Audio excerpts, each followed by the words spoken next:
It's time for another Dirt Daily, and I'm back in the shop working on my CJL10. This is a CJ10 cab on a JL frame with a lot of aftermarket drivetrain components underneath it. The CJ10 was an airplane tug, and it came with a Nissan diesel, non-turbo, and it was followed by a TorqueFlite 727 transmission, and it was pretty tired. So if you've been following along, I pulled that out. We built this whole thing back in Michigan last fall, end of summer last fall, and then I brought it back to California and I pulled the diesel out of it to put in the 8.1 liter big block out of my Chevy Avalanche with an automatic transmission and an Atlas transfer case behind that. The axles are Dana Ultimate Dana 60 up front, Dana Ultimate 80 in the rear, big beefy parts. Part of the reason why I went with the JL frame is because I can use off-the-shelf suspension components and steering components. And I originally built it with an Old Man Emu 2.5 inch lift. Old Man Emu is the suspension arm of ARB. And it worked out pretty good. It sat really good. I really liked how it looked. Few little issues, not really issues, but it doesn't come with a complete set of suspension links. It only came with adjustable lower links in the front. So I kind of want to change that. I want to have fully adjustable, rebuildable suspension links all the way around. So I have some new suspension links to put on it. And there was also like the bump stop extensions that are on the front. I want to change those out for a different style, both of which the links and the bump stops on the front will be coming from Rock Jock, which is part of the Curry family. John Curry now runs Rock Jock. It's Rock Jock suspension by John Curry, and he's been in the off-road industry for ages, and really smart guy, really good with suspension, and so I'm going to run his suspension links and bump stops in the front. But basically, I need to get the thing on the ground. I want to get the suspension back under it because I've already decided, like, the engine's in where it's going to be, the axle's where it's going to be, so now we just got to put everything back together. Some people ask me why I didn't go with a body lift when I put the cab on this frame, because I had to clearance some of the cab to clear the exhaust and a few other things. I really don't like body lifts. I like to keep the vehicle as low and compact as possible, which gets a little bit wonky when you're trying to make clearance for stuff, but I like to keep it low. I like to sit low. I like to have it all really low. And it's already going to be taller than I want it to be, but it is what it is. Because I'm working with a big axle, and when the axle goes to full compression, you got to have some space between the axle and the oil pan so it doesn't crash into the oil pan. But you want the engine down as low as it can for center of gravity. You want the axle to be able to come up as far as it can, and then you need a body that can fit over that. So if I put a body lift on it, it's going to be sitting way up here. I kind of want it all just like a smash burger. I want the whole thing squashed together. So I put the body down as low as I could. I had to cut some of the firewall last episode where we cut it up to get some clearance on that. But that's the way I like it. I'd like it even lower, but it is what it is. You kind of got to deal with what you're dealt with. And I think today we're going to deal with the suspension. We're going to put it back together, and because I don't think we have any issue for it to be sitting at full bump anymore. The reason it was at full bump, I had taken all the suspension out, was because I wanted to have the front axle fully compressed for when we set the engine in there so that we knew we had enough clearance. Because if everything fails, if the spring breaks, if the shock fails, and it goes to full bump, I wanted to make sure that the engine and the axle didn't smash together. No smash burgers between my engine and axle, but smash burger overall. I don't know if that makes any sense. But let's get to work. This is the front suspension at full droop currently. And then when I lower the lift, you can see how the front bump stop completely squashes in there. That's that yellow thing.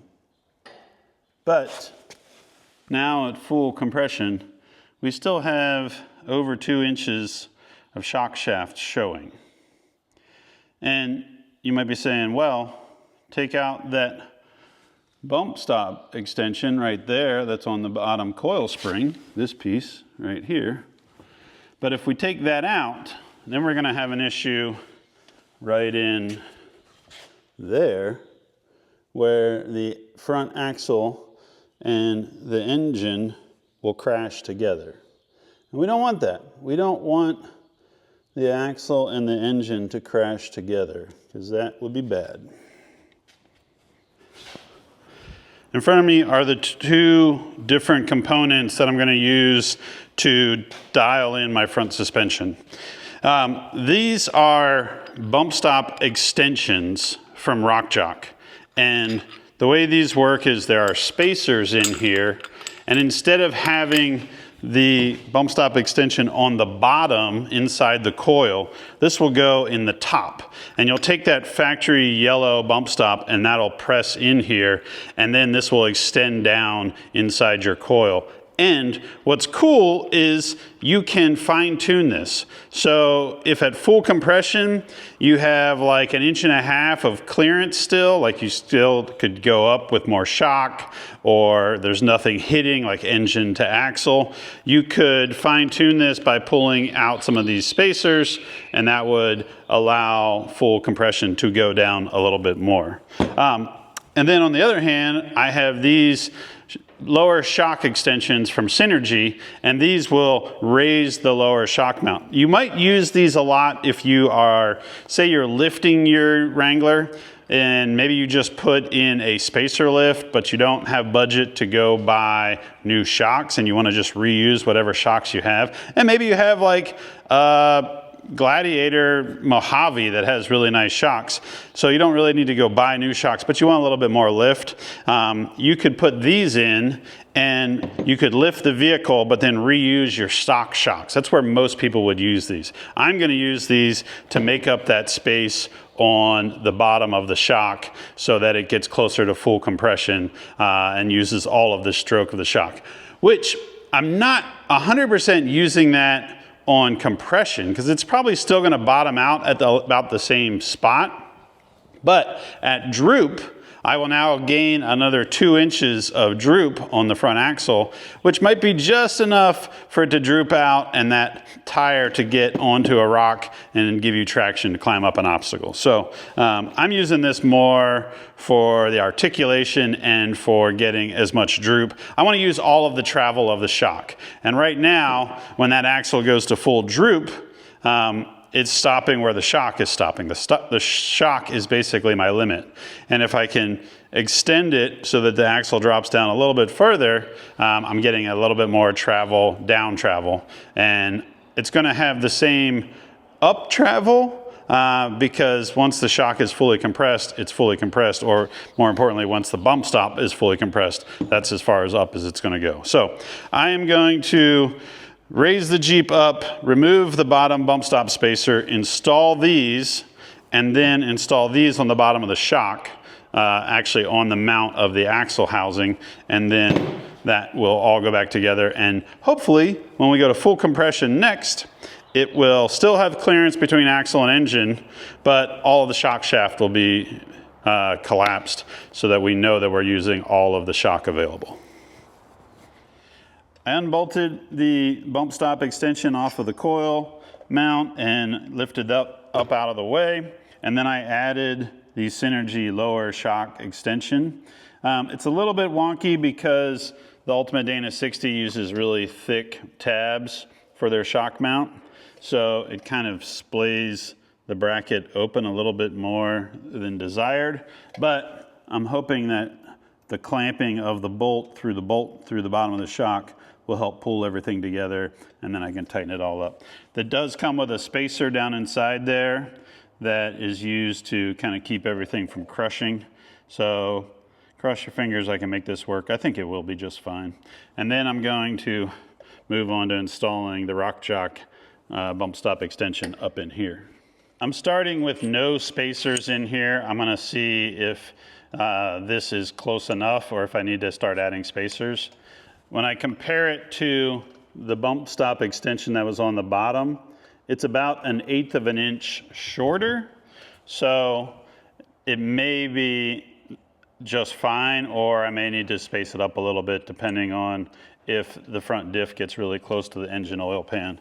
But basically, you take the factory bump stop and you install it in the Rock Jock extension, and then you put this cap on here, and then you slide this up in there, and then this bolt drops down in from the top of the coil spring mount, and it'll go right into there and bolt this all together up inside here. So it's basically going to look like that. It might be a little tricky to get this started, so you might want to use a magnet extension to drop it down in there and get it exactly where you want it. Let's see if we get lucky. Nope. Grab a magnet.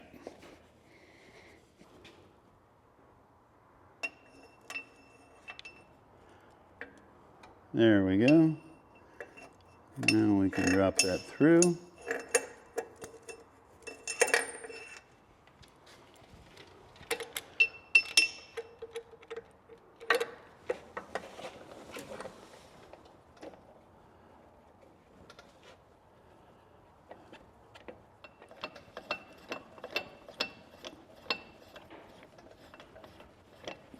Just going to tighten this up by hand to start.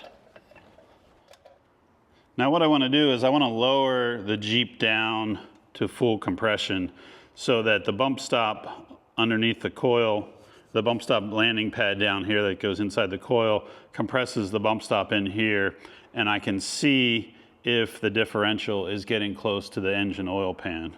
And I'm going to leave the other side, I'm going to leave the spacer in on the other side to kind of get an idea of how much everything's compressing. And then I can decide if I want to back this out and put a spacer inside there.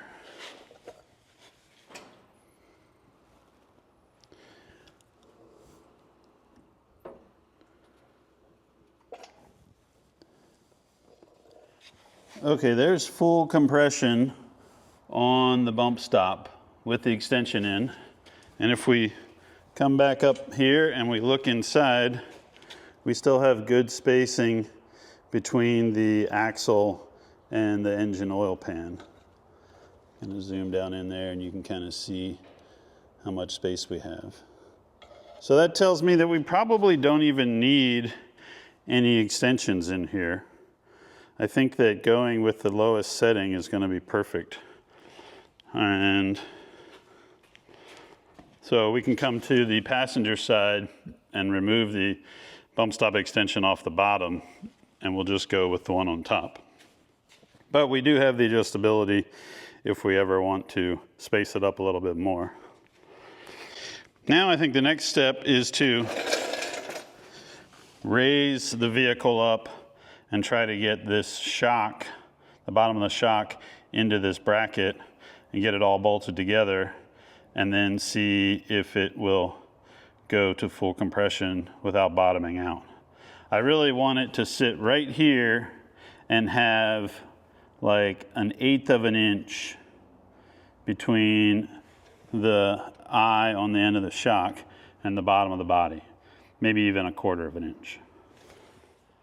The front bump stop extension is in place, and at full compression, we're still showing 1.25 inches of shock shaft. And I think that's because this bracket, the extension bracket on the bottom, which I thought was going to raise it up 2 inches, only does about 1 5/8 inches. So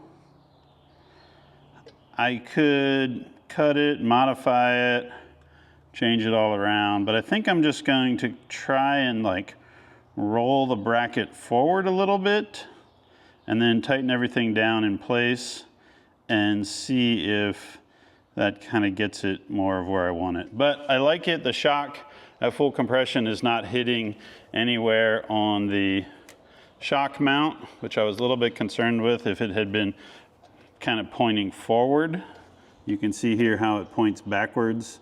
The top of that, if I had put it the other way, it would have been really close to the coil bucket. So I'm basically doing a Band-Aid, and I thought it was going to really work, and it's not working the way I had wanted it to, but I think it's going to be better than what it was, because I'm definitely getting another inch of down travel. So I think this part is still up for debate as far as what is the best way to finish this off. I stepped away from the suspension issue and kind of thought about it overnight. Basically, the suspension's working great. It's just that the shock body seems to be too short.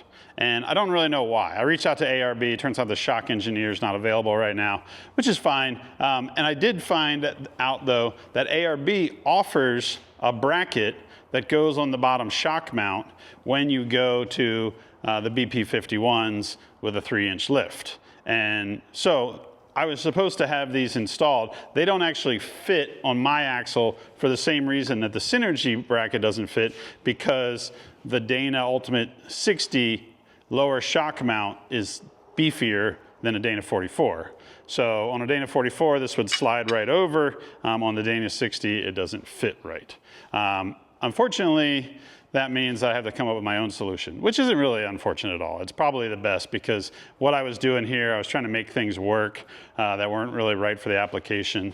So I think what I'm gonna do is just take some tabs and weld them right onto the axle, onto the shock mounts that are here to raise the lower shock mount up 2 inches. It's kind of a bummer. I don't really understand why the shocks don't fit, unless this shock body is like a body that they use for different applications, and so they didn't want to develop a different shock body. The other idea is that if you had a longer shock, as it goes through its range of motion, it might swing forward and backwards a lot, which might smash it into the shock mount or the coil mount. So I'm not really sure. I wish I could get a hold of the engineer and pick his brain and kind of find out. And it's ironic, I almost feel like this shock would be perfect on a stock height vehicle.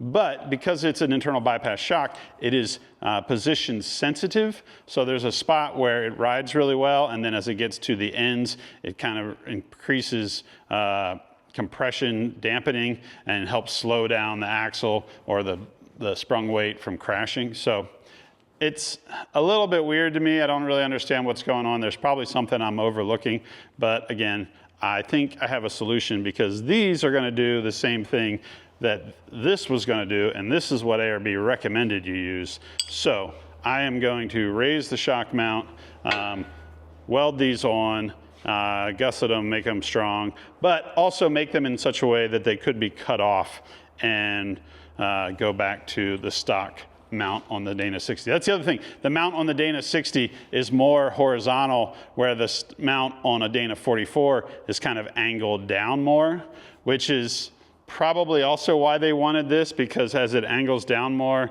they needed to kind of swing it forward. But because mine is more flat, I think I can just go straight up, or mostly straight up. So I don't know. I think it's what happens when you build custom stuff.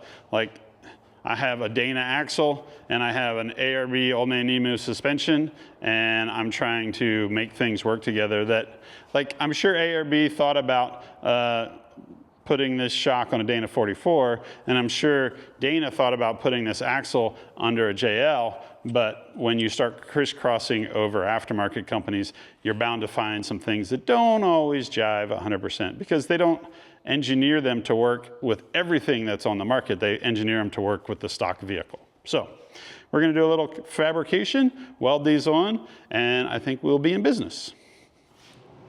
I've already changed the plan a little bit from my first iteration.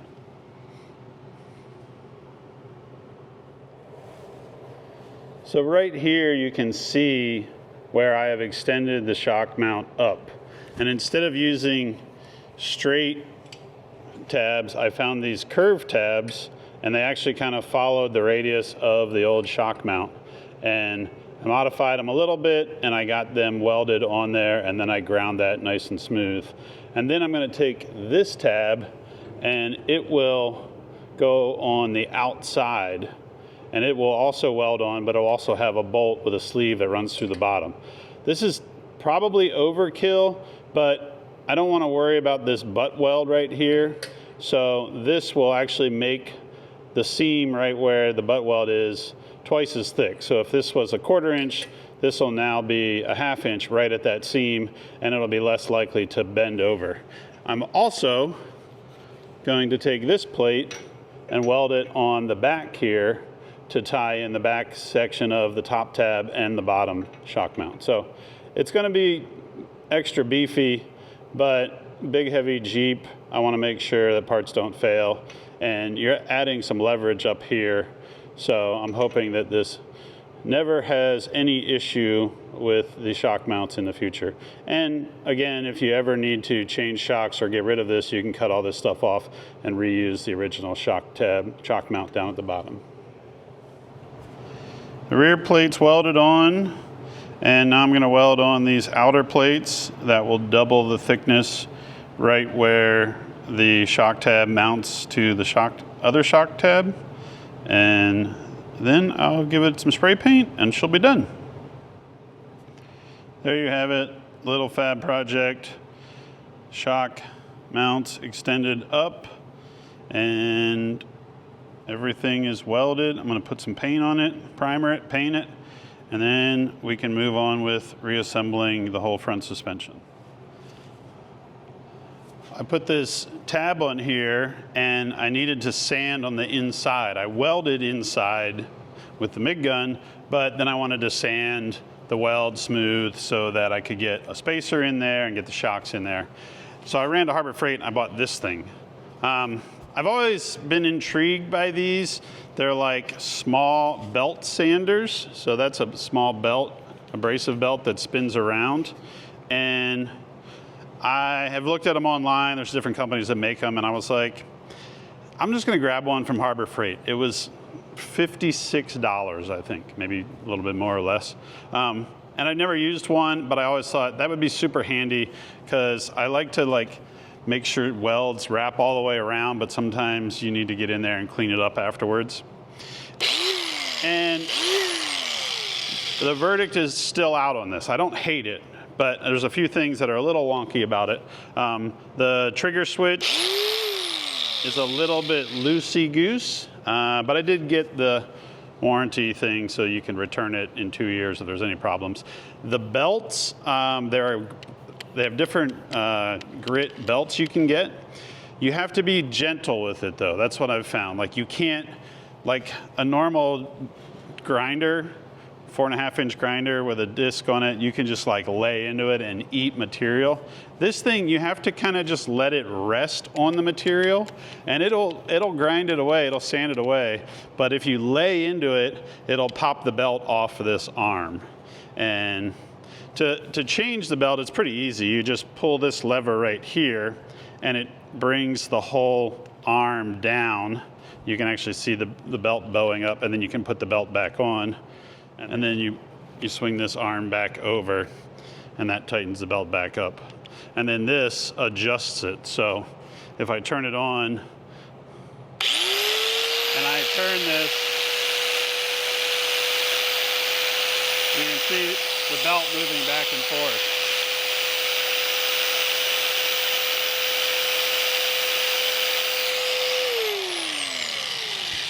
And then if you want to sand with it, you're going to lay it on the metal, but you can't really like reef on it. So I'm not saying I'm 100% sold on this. I don't know if like the other brands, the kind of more common Milwaukee, DeWalt, the other brands are better, because I have a feeling that they all kind of are gonna, that belt's gonna just walk back and forth on there, and you kind of got to be gentle with it. But super handy.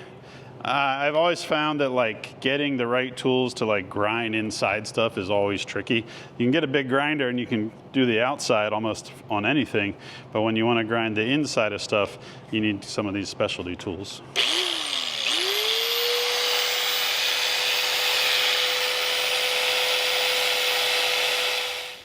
I have both lower shock mounts rebuilt, fabricated so that they are taller, so that I can use all of the travel of the shocks.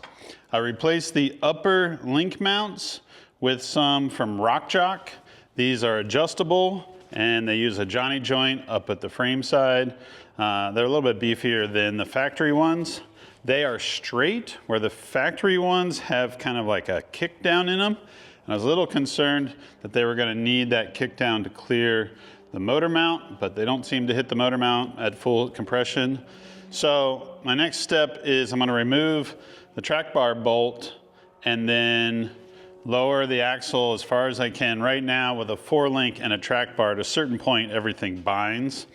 So I'm going to remove one of the bolts on the track bar, lower the thing down, and try to start putting the front coils back in, get the shocks lined up, and then bring it up and install everything.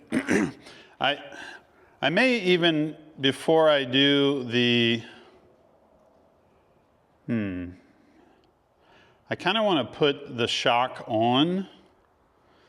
I think I'm going to remove the track bar, put the shock in, take it to full compression, and see how much shock shaft we have left, just so that I know. I'm assuming I'm going to have a 1/2 inch to 1 inch. But then, once I know that for sure, then I can put the coils in. So we're going to do 2 steps.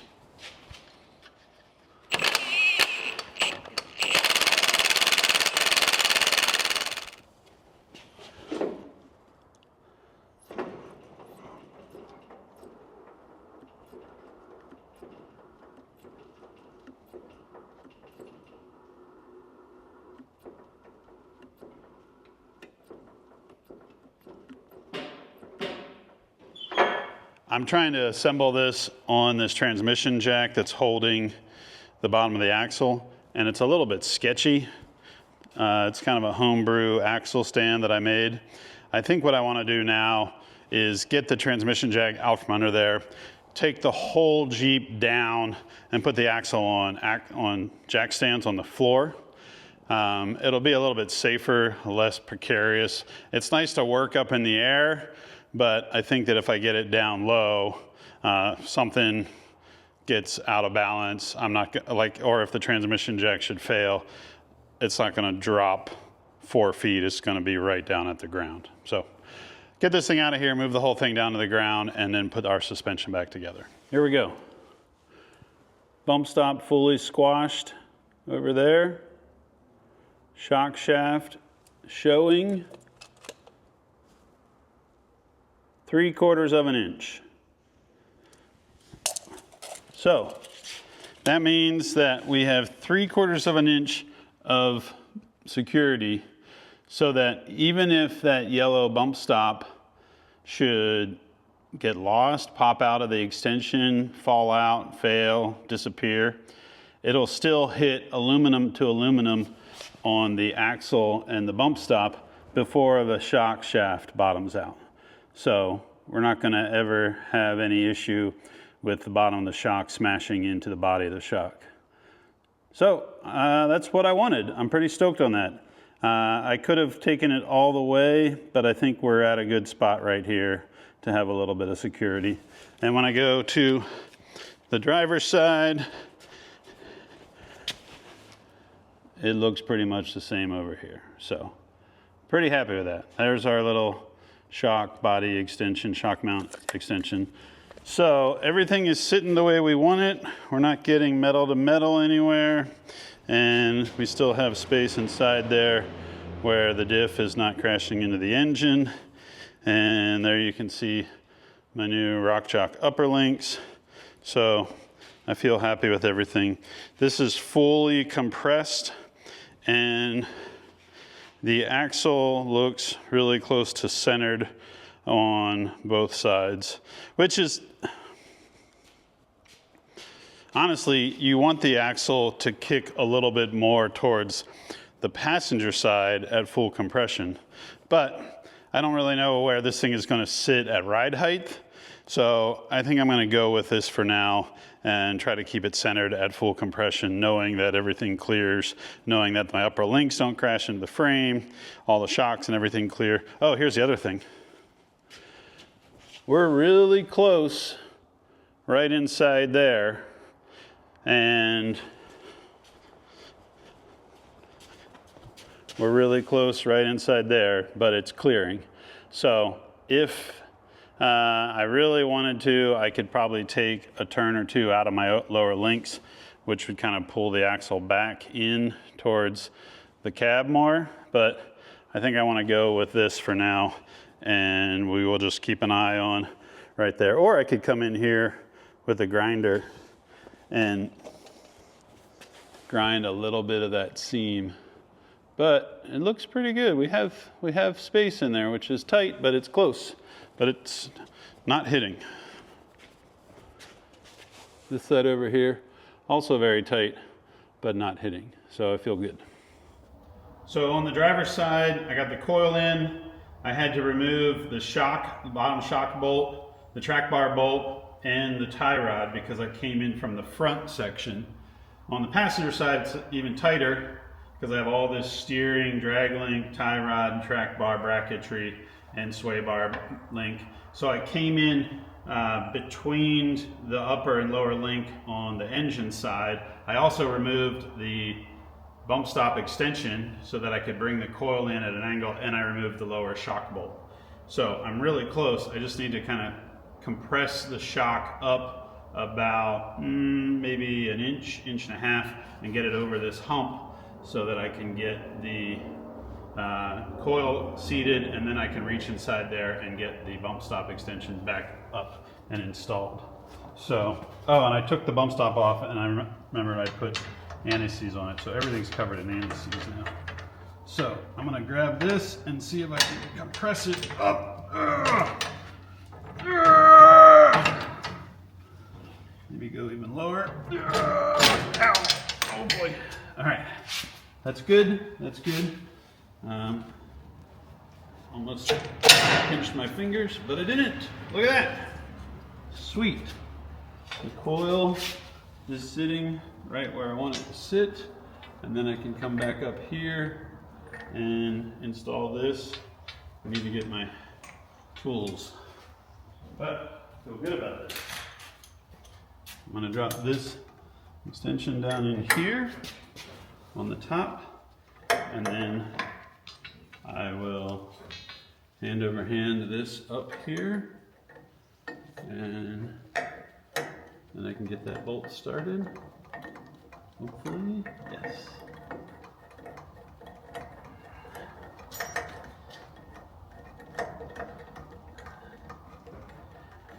All right. The bottom of the shock is about an inch out of the bracket, so that has to come down, and I need to grab onto this. There's a little wrench thing that came with the Rock Jock extensions, and I'm gonna hold onto that when I bring this all down. So.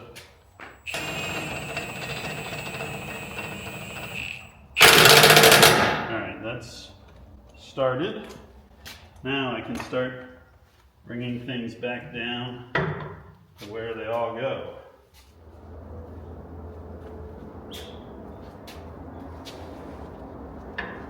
Guys, I have the coils in. The coils have not been in since it had the big block. So now we will see if the coils will support the big block, which I'm thinking it will because it used to support a diesel, which is big and heavy. But let's bring it down.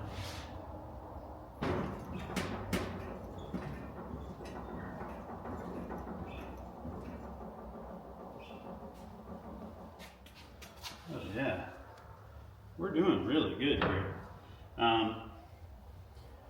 When I didn't have the coils in, I was able to just bring the Jeep down and the track bar was able to line up. But now that I have the coils in, I need to compress some of this, or ratchet strap. I think what I'm going to do is I'm going to ratchet strap the chassis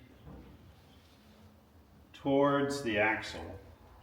So I'm going to put a ratchet strap from the frame rail over there to this bracket here and try to pull everything together.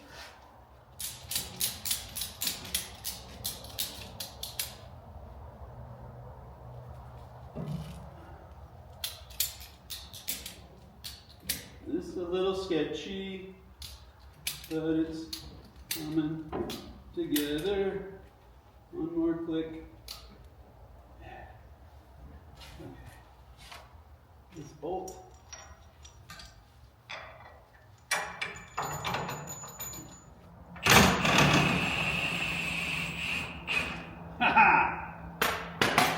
Yes.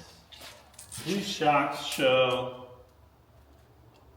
9 inches, maybe 9 1/8 inches at full droop. So 9 inches of travel basically. And what I want to find out is, where does this sit at ride height? Everything is pretty good looking. I'm a little concerned about this angle here. You see how this is starting to get to a straight line? You don't want that to be a straight line. You want there to be a little bit more angle in this corner so that it doesn't bind and go straight. But I think what I want to do now is pull the jack stands out, put the tires back on this. I believe we have tightened up everything that we had loose, and the only thing that is not super tight are the jam nuts on the links. So I'm not too concerned about those just yet. I think we'll put tires on and set it on the ground, and we'll kind of see where this thing sits, and then we can move to the rear, see what we have to do in the rear suspension. That might be next time, but I think we'll put the tires on it, set it on the ground, and see if our front suspension is sitting where we want it. Or basically, the goal would be to have, when this thing's at ride height, the shock is right in the middle of the travel. So 4.5 inches more up and 4.5 inches down. But it's going to be what it's going to be, because we also don't have the front end complete. We don't have the radiator and the cooling system, all the body work, which will add some weight to it.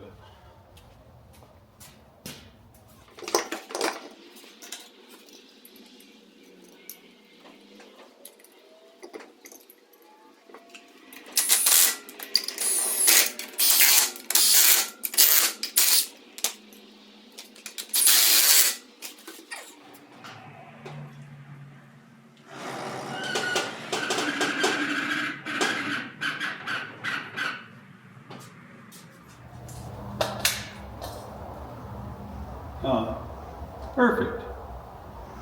We are at 5 inches of up travel, which means we have 4 inches of down travel. But we don't have the front drive shaft in, we don't have the front body work in, we don't have the rear of this vehicle assembled. And when the rear gets weight, it's going to help, it's going to also put more weight on the front. I think we're going to be right at about 4.5 or 4 inches of up travel, which I would be stoked to do. I think it's gonna sit right.